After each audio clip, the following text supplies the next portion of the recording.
Hey listeners, this is your host Abir Sikder. This episode of Local Global Leaders is titled Relentless Advocate for Students and Opportunity.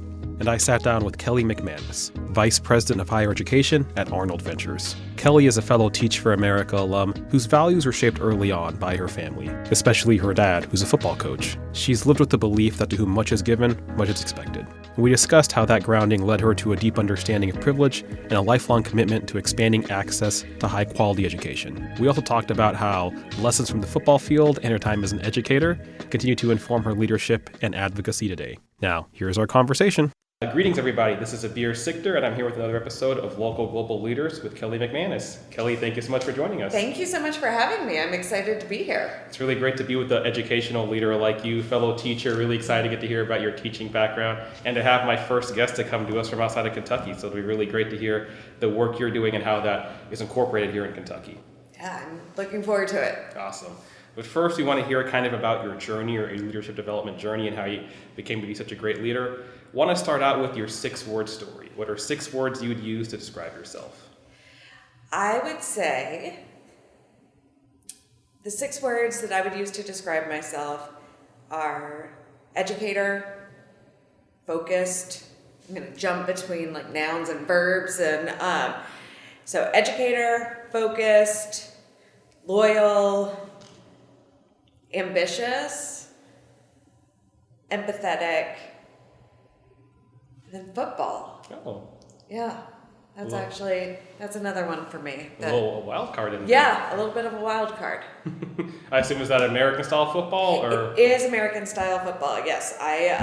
My dad was a college football coach for 35 years. Oh, wow. My brother and my brother-in-law are college football coaches. And so actually when we think about leadership, a lot of how I developed came from that context and that growing up in that environment, being a part of that environment. Oh, wow. That's so awesome. And can you, with that's the perfect segue to my next question, to tell us more into your leadership journey and what eventually got you into the higher education policy space. So, like I said, my dad was a college football coach when I was growing up. I'm from North Carolina, and we were, when I was in middle school, in 6th grade, my dad got another job, and we moved from a more affluent part of North Carolina to a more rural, much less affluent part of North Carolina. And I saw, from the jump, from as soon as we got there, that the quality of school that I got access to was very, very different from what I had gotten in Winston-Salem. And I was 12 years old, and my parents were having to fight for me to get opportunities to access the advanced classes. The school district was just not set up, despite, I had some great teachers there, but the system was not set up to enable students to move at the pace that they needed to move. And for me, I saw my parents they were tenacious, they were relentless, they advocated for me. My mom ended up taking a year off of work so that she could drive me from the high school to the middle school. So one drive, 5 miles a day. But fortunately, we were in the position where she could do that. But that is not, you should never require parents to be superheroes in order for students to get access to a high quality education. And so I was, age 12, and I was like, this is wrong. And and that became my thing. I was like, this is all in the same state. There should not be these kinds of disparities. And so I went throughout the rest of my high school career, college career, I really focused on trying to understand how the system had come to be the way that it was, trying to understand the policy. I learned very early on that, and I'm not entirely sure how actually, but that I gravitate towards policy as the means of change. I think that I see when you can drive change at scale, the way to do that and the way to make that sustainable is through policy change. So I wanted to go into education policy, and no one would hire me coming out of undergrad. I had a liberal arts degree with no real policy experience, and I thought that I was ready to take on the world. And I actually found a letter that I had written to Senator Burr, who was my senator at the time, who was on the HELP committee, the Health, Education, Labor, and Pensions Committee in the Senate, and asked him to help me get an interview for a policy advisor job, which now that I have worked in DC for over a decade, and I know that was a unbelievably naive and ridiculous ask, and I didn't hear back, and rightfully so. But I think that was a real lesson to me, that I needed more experience, and I needed to really understand how things work. So I had a professor, I went to Wake Forest, I had a professor at Wake who really suggested that if I wanted to be a good policymaker and a good policy leader, that I needed experience in the classroom. And so that's what took me to Teach for America. I taught middle school English in Philadelphia, and I will say there is no job that will ever be harder than that. And so everything now is just, it's gravy. I mean, compared to having to, even sitting in front of my board now and having to pitch things, I'm like, y'all are nothing compared to the, 12 and 13-year-olds that I had to face every day. And I had such wonderful, talented students who were they were just dealt a tough hand. And they were trying to figure themselves out as people. Middle school is terrible for everybody. So, but I think particularly when you are living in poverty, when you are dealing with some of the impacts of systemic racism, I had a lot of students who were immigrants and refugees from West Africa, and so there were lots of levels of challenges that my students were facing, and I recognized, I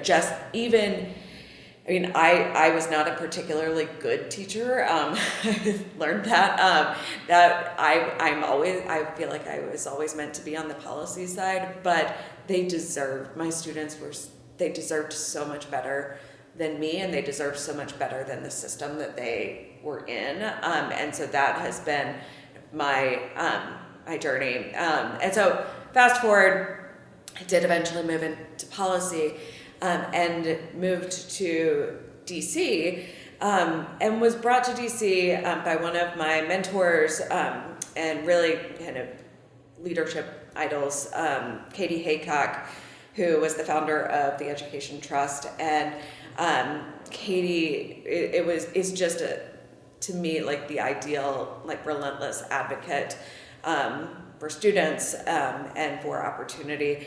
And she brought me in, and we worked on reauthorizing No Child Left Behind, the Every Student Succeeds Act, in 2015. And after we did that, I had kind of a moment of reflection where, we passed a law. I didn't pass it. Congress passed a law. We worked on it. That set up a system where maybe some good things at the state level could happen.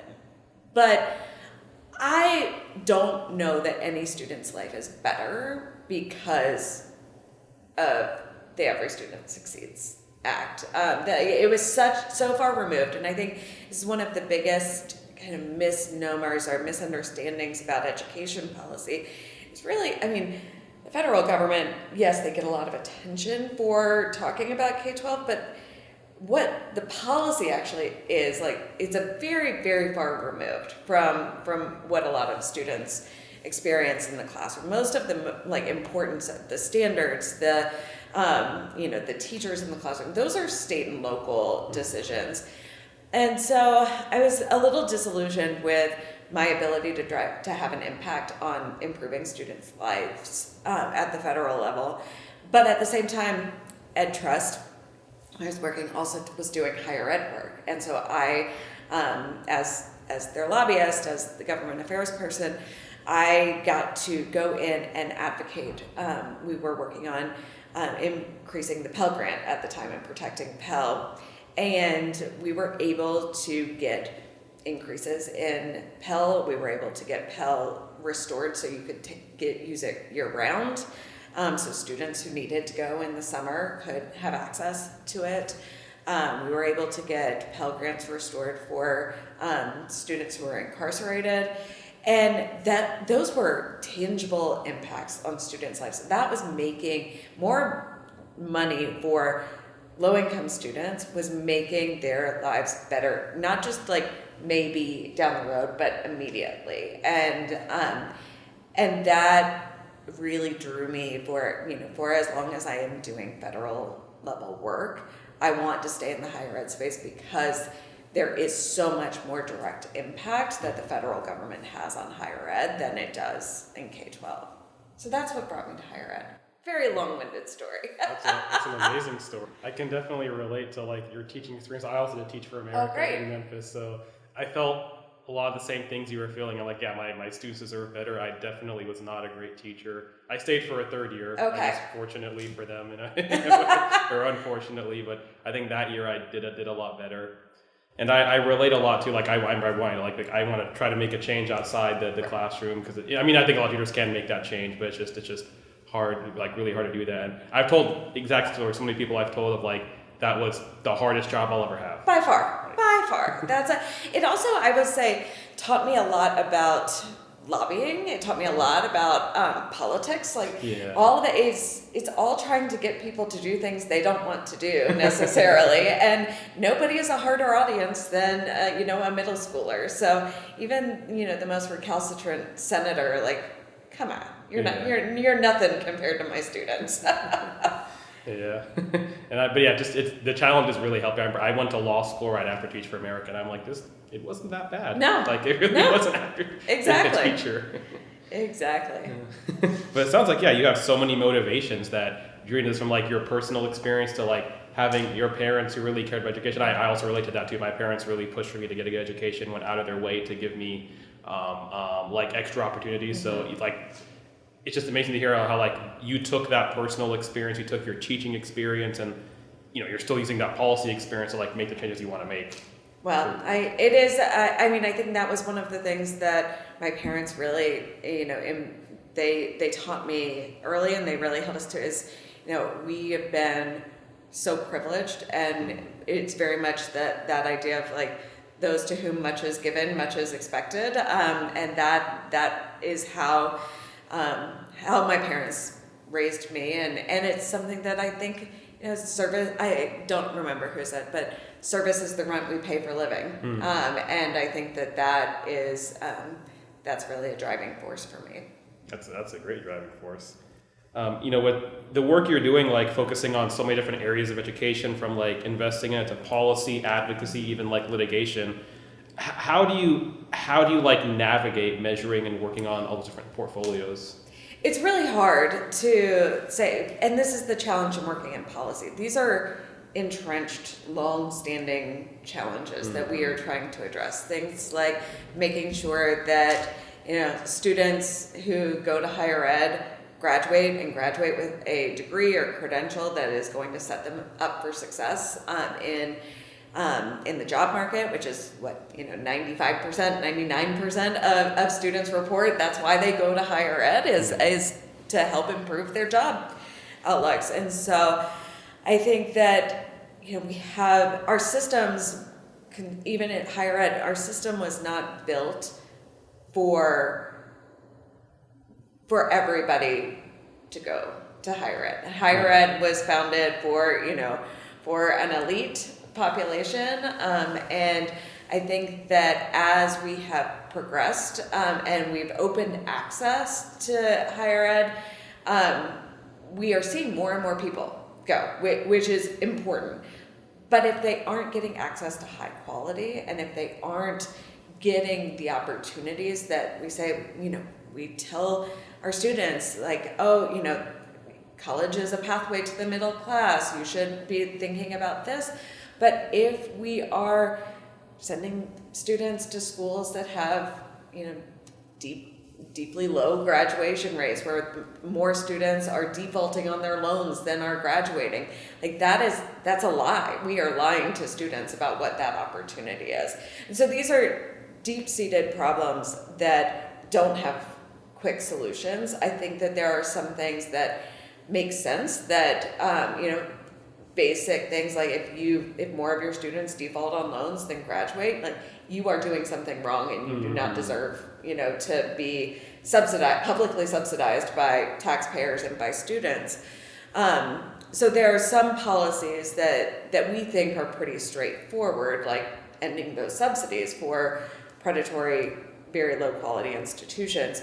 But there's still, I say a lot, people don't necessarily realize that our average graduation rate in higher ed is, depending on the sector, but it hovers around 60% nationally. And if that was a high school, if it would be considered a dropout factory, that more than a third of students are not completing their credential. And so there is a lot of room to improve, but you can't turn this ship overnight, a ship that has been built without ever, the conversation about outcomes in higher ed is relatively new.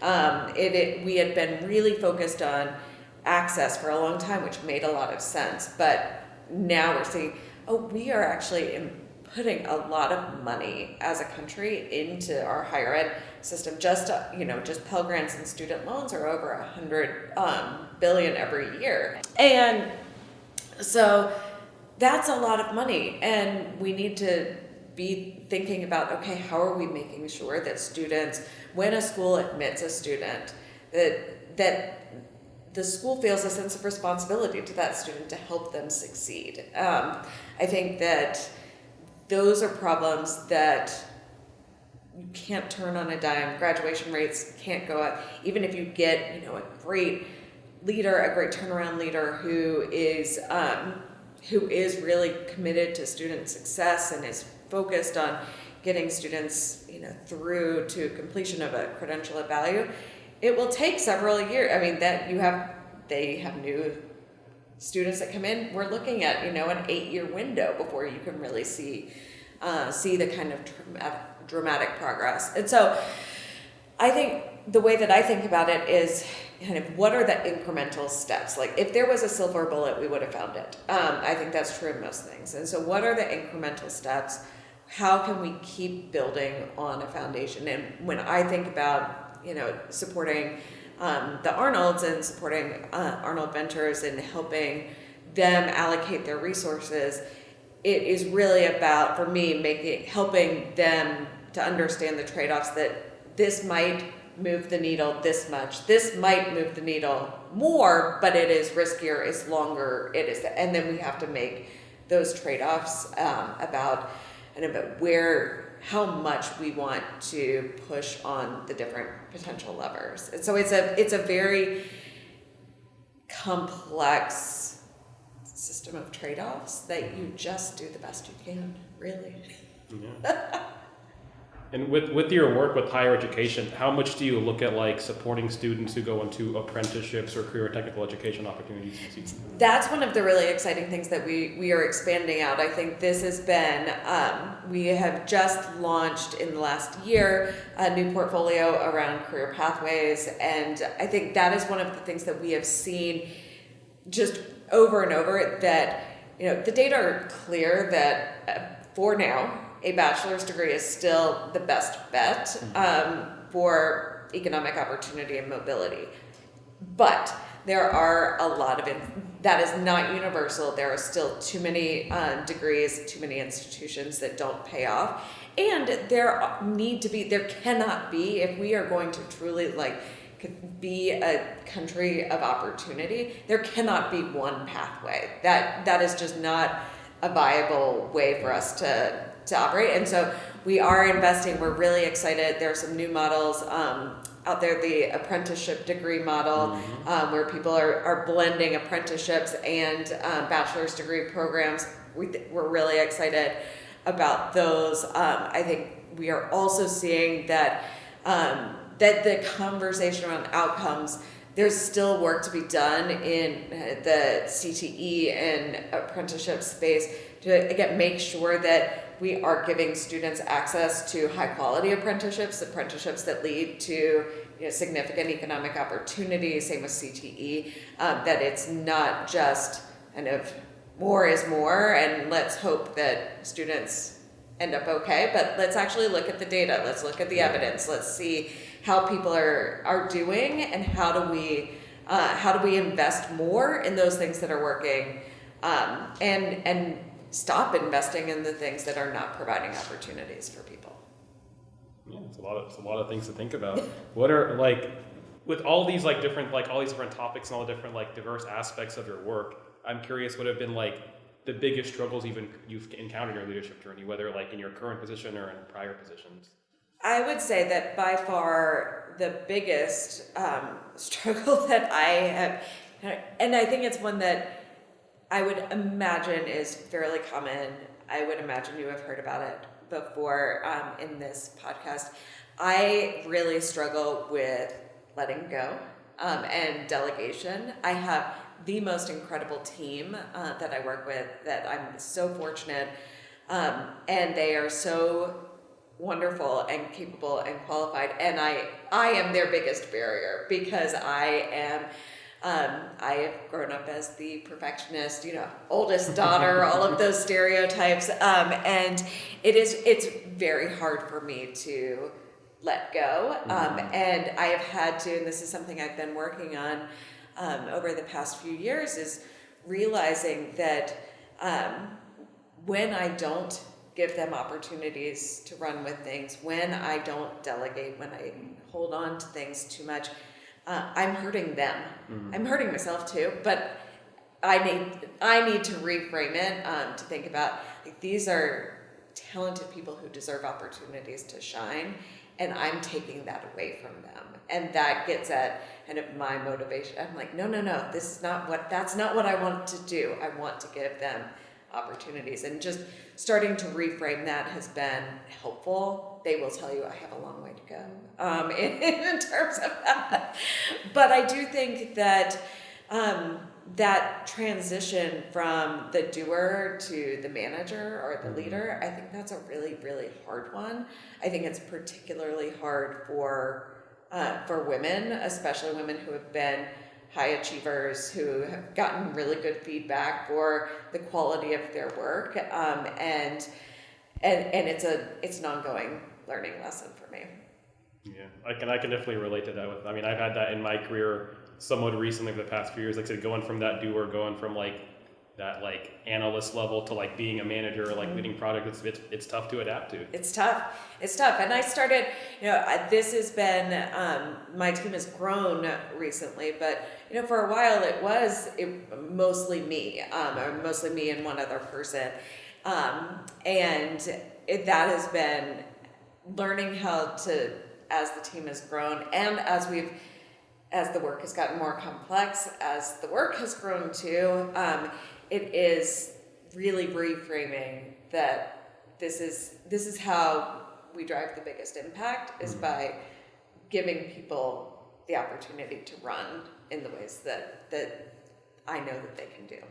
Yeah, it's really important to you said that letting go. There is a way to do that where you can really empower people. Exactly, and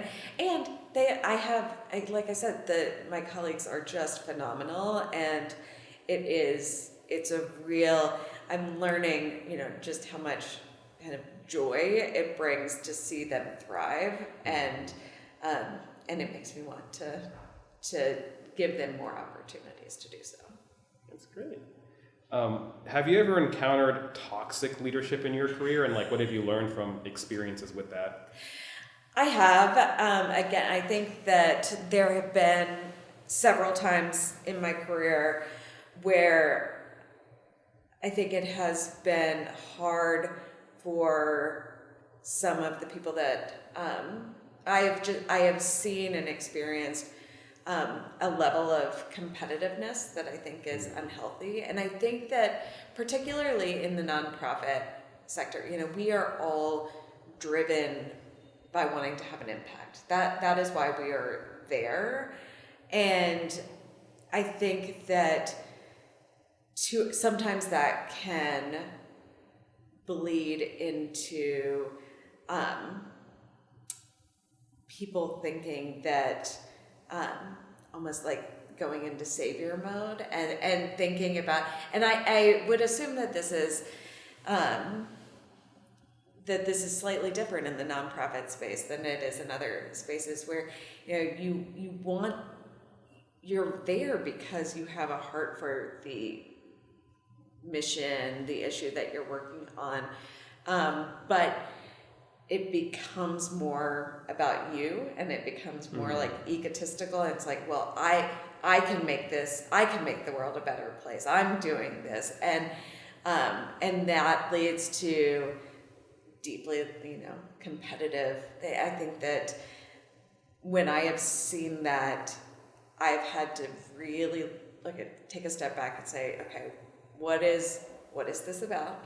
This is mostly not about me. This is mostly about the other person, and they are mostly trying to we are working hard. We're not making perhaps as much as some of our peers are. This is something about how they are interpreting their self-worth. This is not about me, and kind of disassociating from that and trying to stay above the fray. It's really challenging.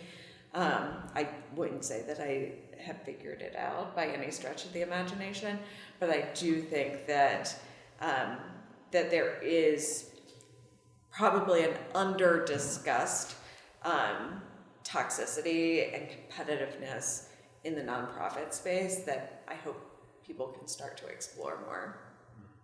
I can say I've definitely been guilty of that, of thinking I'm the one who has to make this change, or I care the most. I care the most. Champion. Exactly. Yeah. This is, and it's, and it comes from a good place, ultimately, but it becomes a very toxic drive. Yeah. And have you seen any shifts in that, or even more competitiveness recently? I know that with funding being, I've seen this with my work, that nonprofit, are they competing even more, example, for funding? I think absolutely, and that really worries me. I think that the scarcity mindset is always bad, but I think it's getting worse. And I think right now there is very much a feeling of a zero-sum game. I think that there are a lot of funders that are stepping up and funding more. I think there are other funders that are kind of rethinking how they are doing. And we are really, at Arnold Ventures, really growing our state level work right now. And I think but not from kind of a zero-sum game. It's just thinking about, we are policy funders. The Arnolds are very focused on policy change, and there are opportunities at the state level to drive change, and so we are exploring those, and which is why I'm here in Kentucky right now. But I think that there is one of the things that I am really hopeful about is that scarcity can breed that competitiveness. But it can also breed new opportunities, new ways of thinking, new partnerships, really thinking critically of actually, should we be working together in this way? How can we complement each other? And so I think that there's an opportunity and space for creativity, but it's a very challenging time to think creatively. I like the themes you've mentioned of thinking about that competitiveness. You mentioned letting go earlier. With thinking about all those, what would you say is your leadership style or philosophy? I think that I take a lot from both of my parents in this regard. So my dad is kind of that very stereotypical old school football coach who is direct. He made it very clear, when we were growing up, when we would talk to him about things, this is this is just your job, this is what you do, and if you don't, very frankly, if like you don't owe your job anything, your job doesn't owe you anything, this is like a contractual relationship here. And I've had to work on kind of internalizing that, but thinking very straightforward about kind of none of us are here to retire anymore. Like the job has very few people are staying at the same place anymore. So what makes sense for you in this moment? And sometimes that is the job you already have, sometimes it's something else. And so I think that I've really embraced let's be very straightforward. But also, my mom was an early childhood educator. She was just on the outside, and inside too, just sweetest, warmest. But she was a force to be reckoned with, like behind the scenes in a quiet way. And she and my dad really made some significant sacrifices in their careers, especially my dad's career, to prioritize family. And that really stuck with me as well. And I think the lesson that I got from my mom, and that I think is that it is nothing matters more than your family, and who you are as a person. And so a job is just a job. Like, you want to give it your all, you want to succeed, you want to win, and it's just a job. And you have to be able to let it go. And so when I think about my leadership, it is, how do we focus on getting done what we can get done while also being people, putting the people first, thinking about who are we as people, what motivates us, what drives us, what do we need to do to be good people, to be our best selves, and how do we like cut through and just be as straightforward, clear as kind. How do we do that in a way but that honors people's humanity? I don't know if that answered your question. I think that I like how you ended on humanity, like thinking about just the people first. Yeah. And do you consider yourself someone who leads more with like your head or your heart? They are in constant tension. I think that ultimately I lead with my head, and then my heart agonizes over that. I love that. With my own leadership philosophy, I have sort of 3 simple M's I always like to ask about. And they're being an effective motivator, a competent manager, and then a supportive mentor. So like motivation, management, and mentorship. How do you view those like 3 roles, those 3 aspects of leadership? Do you see them as like 3 things tied together or 3 distinct things? And like, how do you approach them? I think that I picture them very much as a Venn diagram. And so I think that they are all integrally connected to each other. I think you can be one without the other 2. But I think that you miss opportunities to really invest in people and to grow as yourself. I mean, I know that I have grown the most when I've been mentoring people. Mm-hmm. When I have been able to be that like really effective manager who helps people, like who sets clear expectations, who supports them, but then holds them accountable. Like that has been a growth journey for me, but it's also helped the people that I have worked with. And so I think that I really love that, those 3, and I truly do picture them as kind of a big Venn diagram altogether. Yeah. And do you have, of the 3, do you have a favorite? No, I like them all. No, I do. I mean, certainly I think mentoring is the most rewarding, but I actually think that I probably excel the most as the manager. Oh, yeah. That's interesting. I appreciate you answering all those questions about your journey and your background in leadership. Now I'm going to ask, this next part, I'm going to ask a handful of questions about sort of local, global context of your work and some fun questions as well. But it's so great that we have you here in the Commonwealth of Kentucky. Can you tell us what's brought you here and the work you're doing here? Absolutely. So I am here for the Kentucky Chamber. The Chamber of Commerce yesterday had their legislative preview, and we were really excited. So Kentucky is a state in the higher ed space, I will say, that is very, very well known and well respected for your data system in particular. KY Stats, big shout out to KY Stats and to the team that is working on that.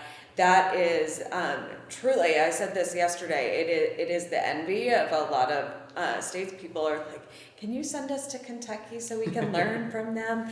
And I'm not sure why like what you can see when you travel to see a data system, but that's fine.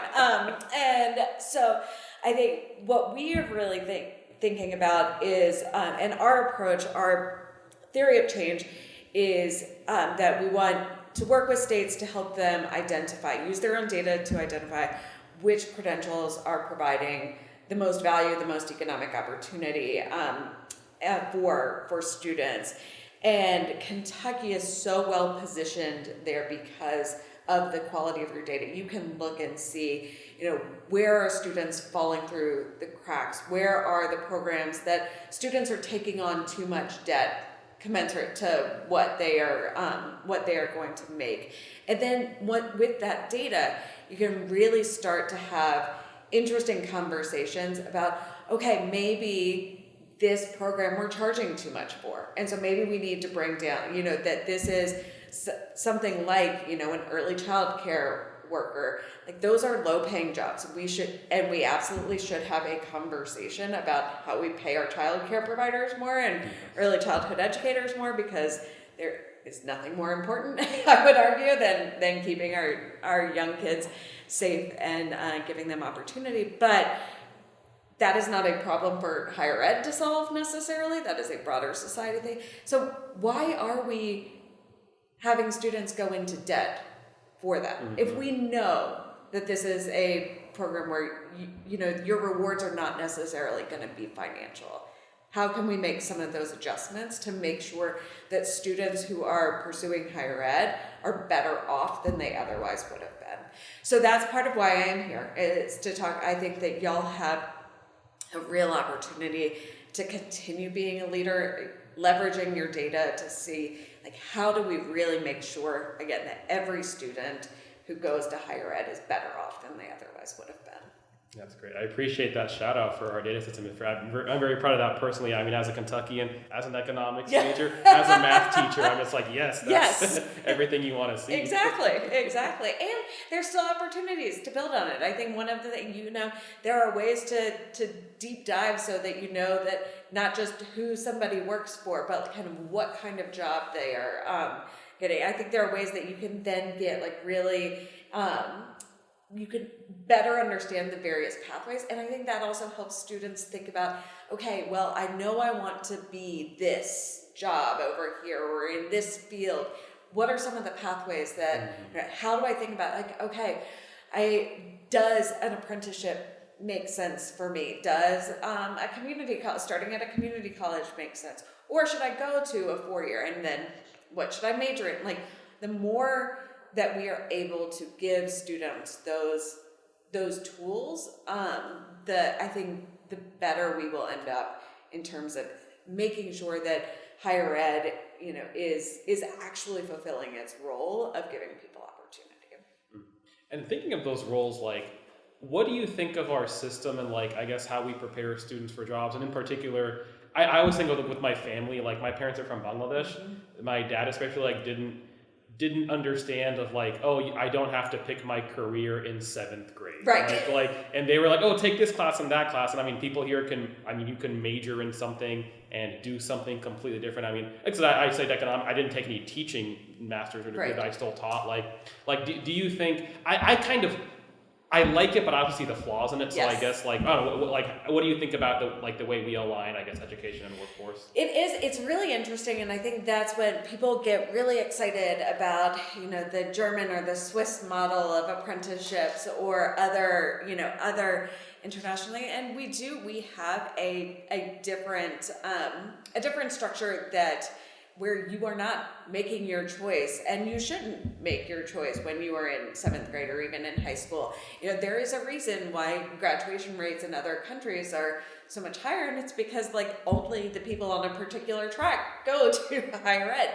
We have chosen, and I think rightly so, that we want to give people the opportunity to manifest. With that structure, it is incumbent on us. We do people a disservice if we don't give them the information to make an informed choice. When we send a message to students, which we do right now, that, okay, if you can take out a Pell Grant for this or take out loans for this, that there's, a federal government seal of approval. This must be a legit program. There are far too many programs out there that are just preying on students, that are not, and we do not need, like, having opportunity, having those choices doesn't mean that just anybody should get to, claim to be an institution and offer student loans to students. Like, there is an obligation, I think, to make outcomes data very clear, and then to make sure that we aren't subsidizing programs that consistently leave people worse off. So I think that I prefer our system. I think having those choices is right, but you need to have a functioning market where you have outcomes so you can make smart decisions. Are there any books or publications that have shaped your leadership philosophy and journey? I was thinking about this, and I really had a hard time thinking of something. I mean, I think that I'm a voracious reader, but I very purposely do not read, like, leadership books. I stick to, like, fiction for the most part, or history, and then it is this is one of my, like, weird. I'm not a movie person. Oh. I don't watch movies. It's very strange. So I struggle with that. I'm sorry. No, that's I mean, it sounds like you don't need any leadership books to read about all the great work you're doing. Are there any local or global leaders you look up to, whether real figures or any fictional leaders? I will say, Katie Haycock, who I mentioned before, is just a leadership icon for me. I think that she was someone who said the tough things and who had really hard conversations, but always put what was going to give students opportunities first. She was talking about equity, like, from before a lot of other people were, when it was still a scary thing to talk about. She was the one who was saying, no, we have to look at how we are serving students. And even if your average as a school looks good, like, on either graduation rates or test scores or anything like this, but there are systemic gaps in performance. Like, you cannot be a good school if you do not serve all students well. And her fearlessness, but also her pragmatism. She worked very closely with people on both sides of the aisle, and she got things done. And I think that she was also operating in a time where, like, more things got done in general. But she, to me, just is someone that I think about all the time as, and I think, what would Katie do? And I aspire to live up to that. That's amazing. It's an awesome role model to look up to. And we started this interview with your 6-word story. Now I want to end it with your 6-word legacy. What are 6 words you want people to envision when they think of you and your impact, like, locally, but also here in the world? Opportunity, value, family,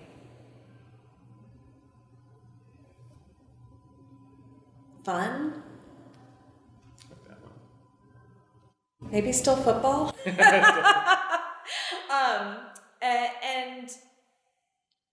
And people. Like that football comes with. And actually, one last question. Who's your favorite football team? Oh, so it's whoever is paying my family at the time. So right now, but no, I'm a Wake Forest Demon Deacon at heart, but right now I am also an East Carolina Pirate, and I am also at Presbyterian College Blue Hose, who are having the best season in history now. Wow. So we're very, very proud of them. Awesome. It sounds like great teams. Well, Kelly, thank you so much for joining us. I know you had a busy schedule. Thank you for coming here to Kentucky and sharing your work, and thank you for being a guest on the podcast. Well, thank you for having me, and thank you for all that y'all are doing in Kentucky, and I'm just so excited to see what more we can all do together. Awesome. Thank you so much. Thank you. That wraps up my conversation with Kelly McManus. I love talking with her about two of my greatest passions, education and public policy. And it was especially meaningful to hear her reflect on the ongoing learning that comes with becoming a leader and how her time as an educator still drives the meaningful work that she does today. And I loved to hear her perspective on Kentucky leadership in education, particularly in how we creatively use student data. My next episode drops in April, and it features McKenna Dowell, the student body president at the University of Kentucky. Until then, remember to live local and think global, fellow changemakers.